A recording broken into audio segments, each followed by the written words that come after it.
Now, Catherine Biga. I'm proud to present Dr. Biga.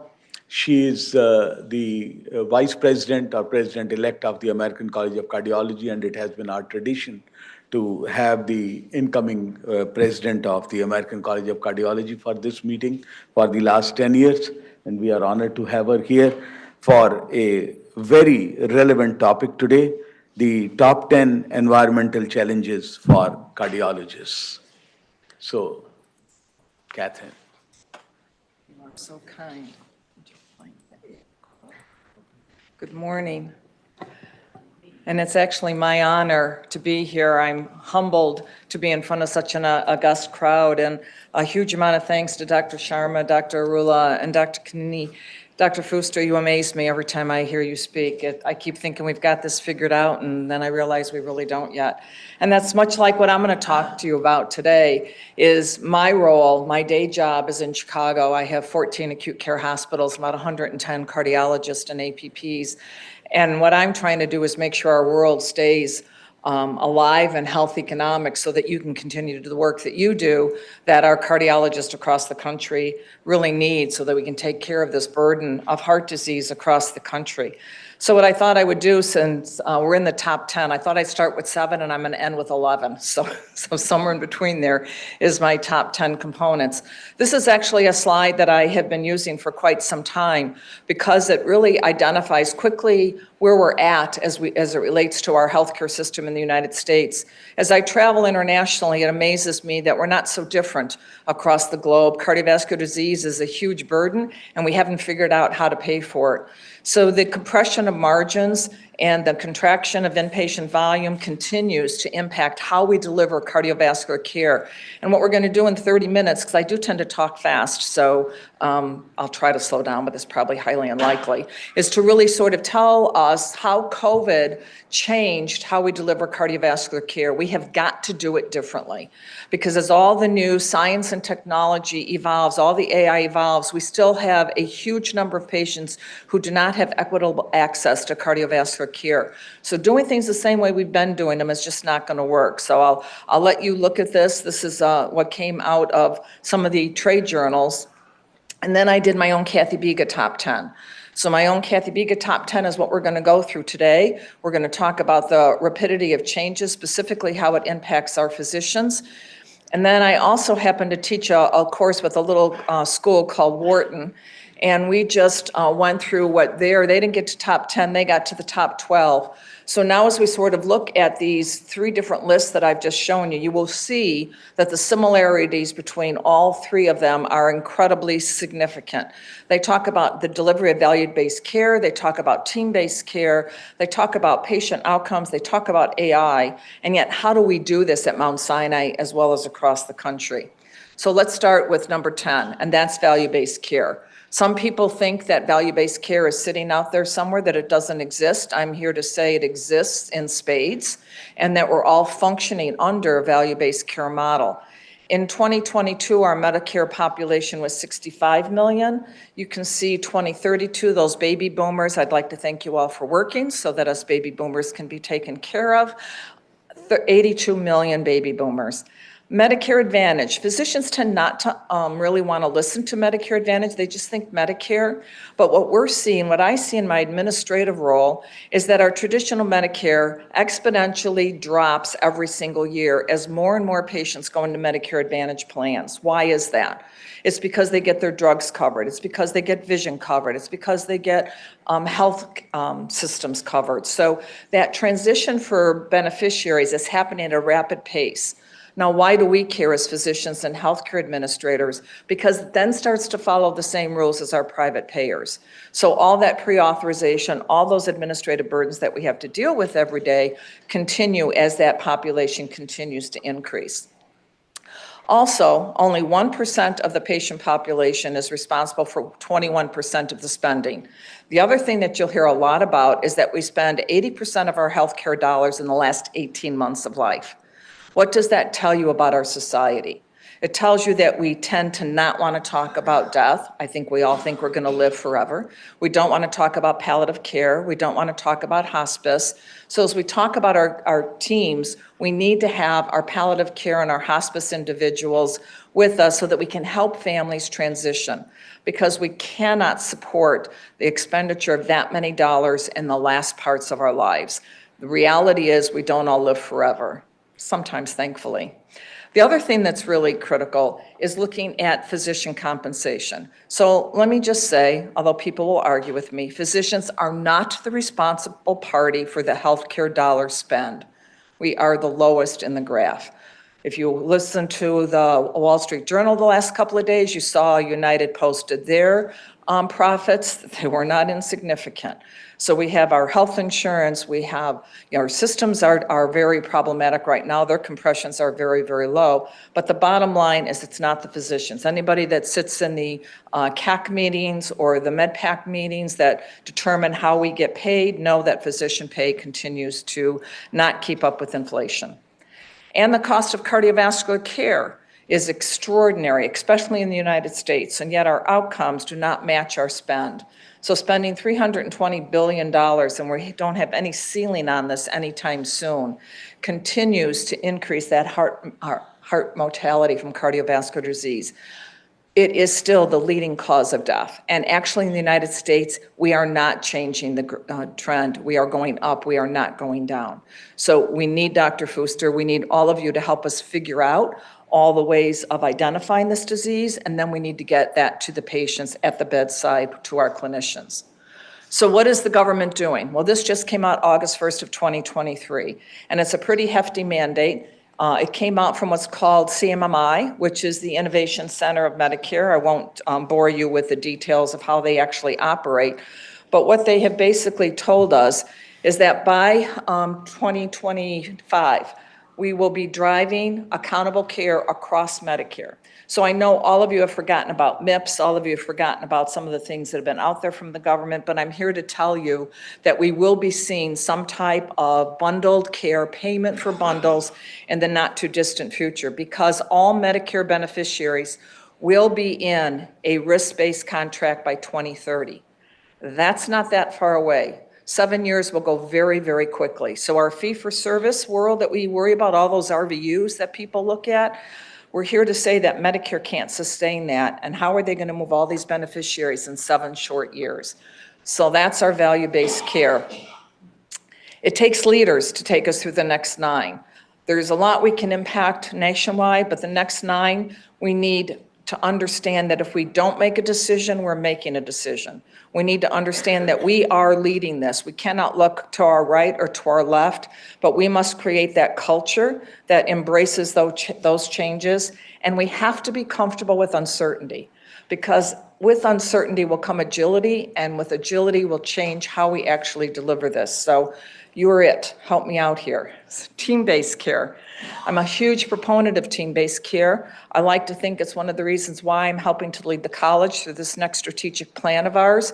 The transition of MIPS, which again, I'm not going to go into because I don't want your eyes to glaze over, but these MVPs, these pathways are here. You could actually report on them next year because they'll be replacing MIPS in 2026, and cardiovascular is one of them.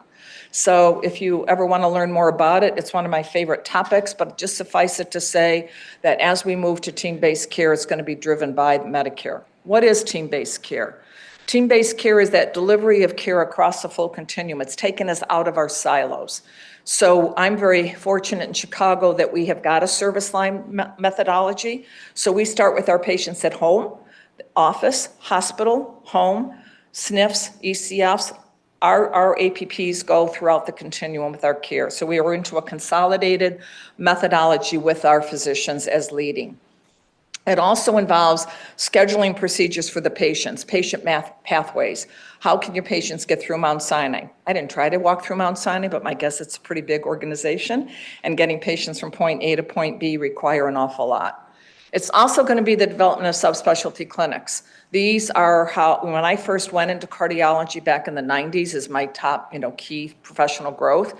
we didn't have this. We had cardiologists. Think of the subspecialization that we have now. We don't just have interventional and EP. We have people skilled in CTOs and in all kinds, structural heart, mitral clip, all of the things that you have designed and developed and put out in guidelines that are very important. These are how I believe we're going to be delivering cardiovascular disease, using our APPs to help run these clinics with physician leadership. It's how we will transform clinic. You have to have a physician champion in order to do that. You have to figure out how to get patients in. The access component, the stranglehold we have for patients right now is significant. If I were to call our colleagues at Mount Sinai, how long would it take me to get an appointment? How long would it take me to be able to get seen? How easy are we making it for our patients? How easy are we making it for our patients that can't get to the hospital? Where are our clinics at? And then I'm a believer in disease management, especially our chronicity of diseases within the cardiovascular spectrum. We need to treat our AFib patients, our heart failure patients, our cardiometabolic patients personalized. We need to have plans that will work for them. So another part of team-based care. Number 4, compressed hospital margins.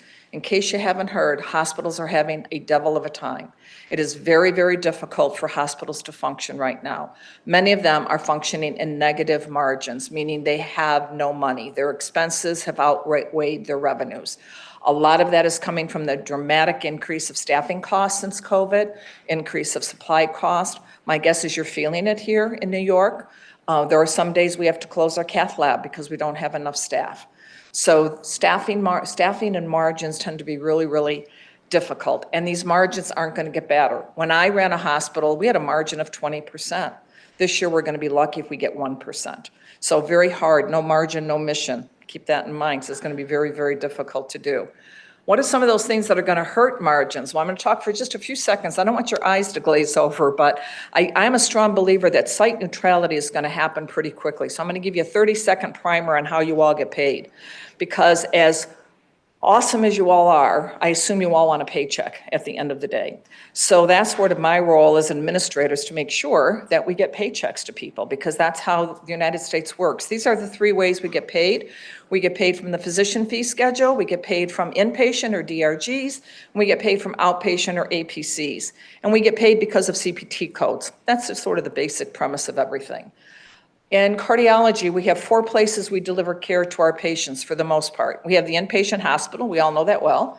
We have on-campus hospital outpatient department, your non-invasive imaging, patients come in for an echo, they go home. We have off-campus hospital outpatient department. That's where, when physicians became employed between 2010 and 2011, 80% of all cardiologists across the United States are now employed. Most of their imaging is done off campus. It's paid differently. And then we have our office setting, which is where you see your patients in the office, and that's how we get paid. What happens with site neutrality is they want to level that playing field. I like to use echoes and treadmills as an example. An echo gets paid $168 on the technical fee in a physician office. It gets paid $453 in a hospital outpatient department. Pretty big delta. A treadmill test has an even a larger delta. Nuclear has a large delta. So imagine if the insurers stop paying the hospitals the $800 or $900 for nuclear and roll it back to the physician price schedule of $400, what that will do to our bottom line. So important to understand how that works. And there's a lot of chatter in Washington about site neutrality, which will say we will pay at the lowest level for any of our stuff. And then we have ASCs, ambulatory surgery centers. As more and more procedures exit the hospital and go into ASCs, that's on another different payment model. So I thought I would just put up here for you just a little bit. Now again, rates change wherever you are in the country. It's called a geographical distance. So this is just an example of what different things that we use in cardiology, how they change between the physician fee schedule in green and the hospital outpatient fee schedule. And of course, your DRG, if you happen to do a cardiac MRI while the patient's an inpatient, it will just fall in their DRG and your administrators won't be happy because it's just a cost of that DRG. So that's how that works. I do believe that all organizations should be developing an ambulatory-based procedure care strategy. We have proven since COVID, patients don't like coming into the hospital. We can provide safe care out in our ASCs. Of course, everybody's waiting to see what happens with EP. Right now, ablations are not allowed to be done out in ASCs, but many of our diagnostic CATs and our PCIs can be done, plus a lot of our peripheral vascular procedures are done out in our ASC. So developing an ambulatory strategy falls into one of those top 10. And I won't read you all this, the off-campus provider component. It's just a new rule that says that you can't just go plop an imaging center away from the hospital, that in order to receive that higher reimbursement, it has to be on campus. That's what all that says. Physician alignment. I do want to spend just a couple seconds on what's happening with physicians. We all know that there's a shortage of physicians out there. Sometimes we don't treat it like that. But we're also seeing some dramatic changes. I work with a group called MedAxiom. MedAxiom is the business side of cardiology. They're aligned with the American College of Cardiology. This is where the data comes from. They just released their survey. They're the first ones to release the 2022 data. And again, it shows you pretty heavily that up to 89% of all cardiologists in the country are in some kind of an employment situation or academia, and only 11% are in independent practice. Private equity is the new kid on the block. If you haven't been watching private equity, pay attention to private equity. We have seen it in our colleagues. We've seen it in emergency rooms. We've seen it in anesthesia, radiology. It is now heavy into cardiology. So far, they have only gone to the independents and have convinced the independents to come into a private equity employment model.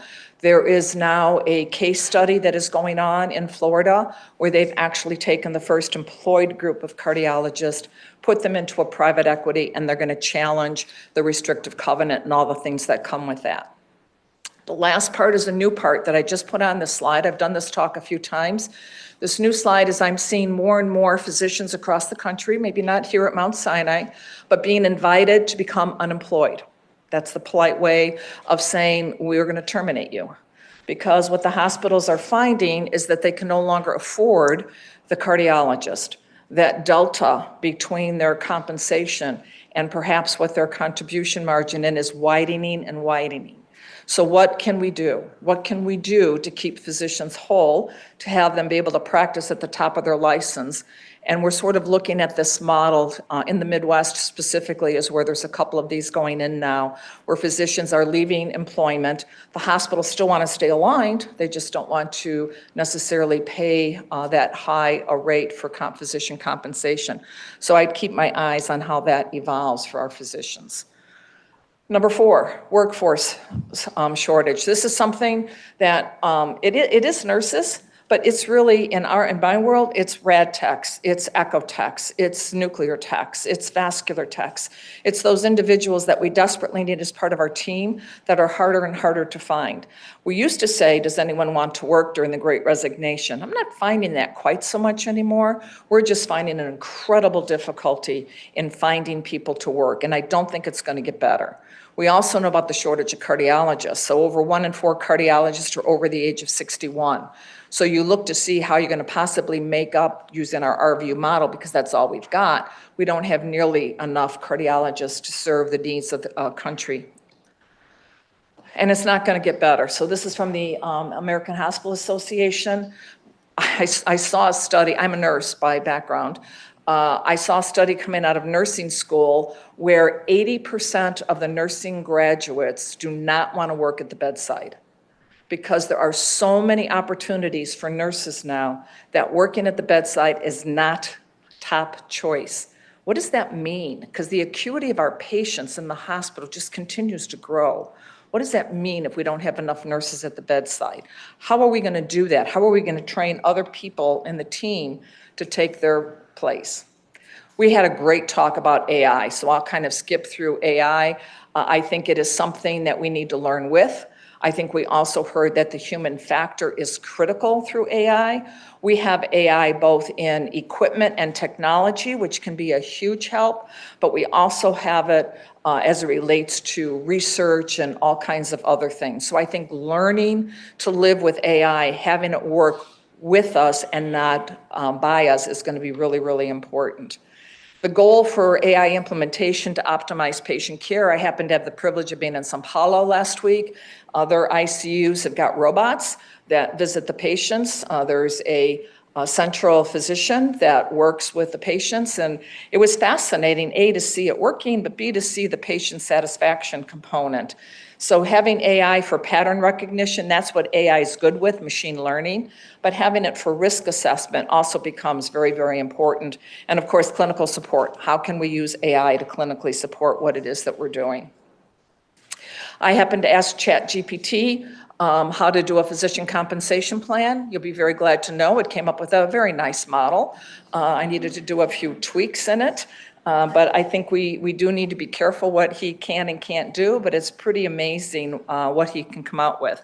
One of my healthcare systems I work in too has put a mandate out that none of the physicians can have a email address associated with AI, that they must have a personal email, that they are trying to keep AI away from the bedside at this time and point. So I think we're gonna see a whole lot of this evolve as to how we can appropriately use AI in our world. Number 2, care transformation. I don't know, I haven't been up to any of your waiting rooms, but John Rumsfeld sent me this slide, and I thought it was a perfect slide because the waiting room on the right looks exactly like mine. We pushed the chairs back for COVID. It was really nice of us, but the bottom line is we still do our waiting rooms kind of the same way. We used to have check-in from cars during COVID. Patients rarely had to wait. How fast we got away from that. But care transformation is critically important. Need to keep our patients in the center for care transformation. Preventative, we heard a lot from Dr. Fuster today. How early do we start looking at our patients? How soon do we start teaching and training as to what their risk factors are and how low their LDLs need to be? But putting care transformation in the center of this, not just talking about it, but actually doing it becomes really, really important. And I can't leave without talking for a couple of minutes about the social determinants of healthcare. This is one of the things that just amazed me coming out of COVID. I think we do such a great job with our patients. And then when I realized that only 20% of what you all do for your patients really determines their outcome, the reality is 80% of what makes that patient up, their socioeconomics, where they live, what their education is, what their family support is. We give them a diagnosis of heart failure. We give them 7 drugs with differing methodology of how to take them, and they go home and they're completely confused.